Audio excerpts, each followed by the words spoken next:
जय श्री कृष्ण। दोस्तों, आज एक बहुत सुंदर सत्य कथा आपके सामने लेकर आई हूँ। इसे अवश्य सुनिएगा। ये है बरसाने के एक संत की कथा। एक संत बरसाना में रहते थे और हर रोज सुबह उठकर यमुना जी में स्नान करके राधा जी के दर्शन करने जाया करते थे। यह नियम हर रोज का था।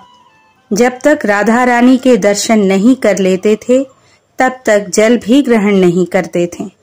दर्शन करते करते तकरीबन उनकी उम्र 80 वर्ष की हो गई। आज सुबह उठकर रोज की तरह वे यमुना में स्नान किए और राधा रानी के दर्शन को चले गए। मंदिर के पट खुले और राधा रानी के दर्शन करने लगे।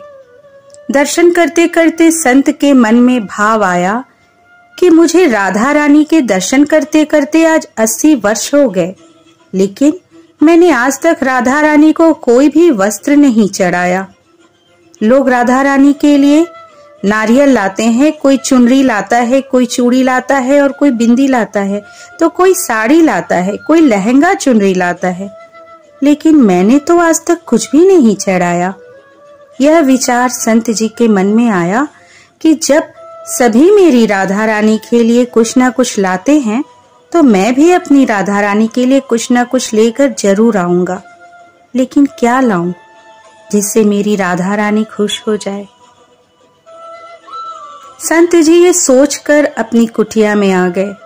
सारी रात सोचते सोचते सुबह हो गई। वे उठे, उठकर स्नान किया और उन्होंने कहा कि आज अपनी कुटिया में ही राधा रानी के दर्शन करेंगे, पूजा करेंगे। दर्शन के बाद बाजार में जाकर सबसे सुंदर वाला लहंगा चुनरी का कपड़ा लेकर आए और अपनी कुटिया में आकर के अपने ही हाथों से लहंगा चुनरी को सिला और सुंदर से सुंदर उस लहंगा चुनरी में गोटा लगाए। जब पूरी तरह से लहंगा चुनरी को तैयार कर लिया तो मन में सोचा कि इस लहंगा चुनरी को अपनी राधा रानी को पहनाऊंगा तो बहुत ही सुंदर मेरी राधा रानी लगेंगी।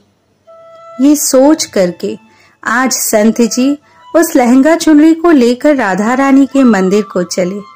मंदिर की सीढ़ियां चढ़ने लगे और अपने मन में सोच रहे थे, आज मेरे हाथों के बनाए हुए लहंगा चुनरी राधा रानी को पहनाऊंगा तो मेरी लाडली खूब सुंदर लगेंगी। ये सोचकर वे आगे बढ़ते जा रहे थे। इतने में एक बरसाना की लड़की आई और बोली, बाबा आज बहुत ही खुश हो, क्या बात है? बाबा बताओ ना। तो बाबा ने कहा कि लाली, आज मैं बहुत खुश हूँ। आज मैं अपने हाथों से राधा रानी के लिए लहंगा चुनरी बनाया हूँ। इस लहंगा चुनरी को राधा रानी जी को पहनाऊंगा और मेरी राधा रानी बहुत सुंदर दिखेंगी। उस लाली ने कहा, बाबा मुझे भी दिखाओ ना अपनी लहंगा चुनरी कैसे बनाई है। लहंगा चुनरी को देखकर वो लड़की बोली, अरे बाबा, राधा रानी के पास तो बहुत सारी पोशाकें हैं, तो ये मुझे दे दो ना। तो उस बाबा ने कहा, बेटी तुमको मैं दूसरी बाजार से सिलवा दूंगा, ये तो मैं अपने हाथ से बनाकर राधा रानी के लिए लिए जा रहा हूँ, तुमको और कोई दूसरा दिलवा दूंगा। लेकिन उस छोटी सी बालिका ने उस महात्मा का दुपट्टा पकड़ लिया। बाबा मुझे ये दे दो। पर संत भी जिद करने लगे कि दूसरी दिलवाऊंगा, ये नहीं दूंगा। लेकिन वो बच्ची भी इतनी तेज थी कि संत के हाथ से छुड़ाकर लहंगा चुनरी छीनकर भाग गई। अब तो बाबा को बहुत ही दुख लगा कि मैंने आज तक राधा रानी को कुछ नहीं चढ़ाया, लेकिन जब लेकर आया तो लाली लेकर भाग गई। मेरा तो जीवन ही खराब है, अब क्या करूंगा? ये सोचकर संत उसी सीढ़ियों में बैठकर रोने लगे। इतने में कुछ संत वहां आए और पूछा, क्या बात है बाबा, आप क्यों रो रहे हैं? तो बाबा ने उन संतों को पूरी बात बताई। संतों ने बाबा को समझाया और कहा कि अब दुखी मत हो, कल दूसरी लहंगा चुनरी बना के राधा रानी को पहना देना। चलो राधा रानी के दर्शन कर लेते हैं। इस प्रकार संतों ने बाबा को समझाया और राधा रानी के दर्शन को लेकर चले गए। रोना तो बंद हुआ, लेकिन मन खराब था क्योंकि कामना पूरी नहीं हुई।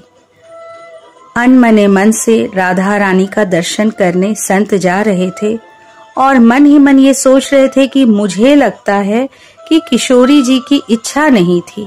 शायद राधा रानी मेरे हाथों से बनी पोशाक पहनना ही नहीं चाहती थी। ऐसा सोचकर बड़े दुखी होकर जा रहे थे।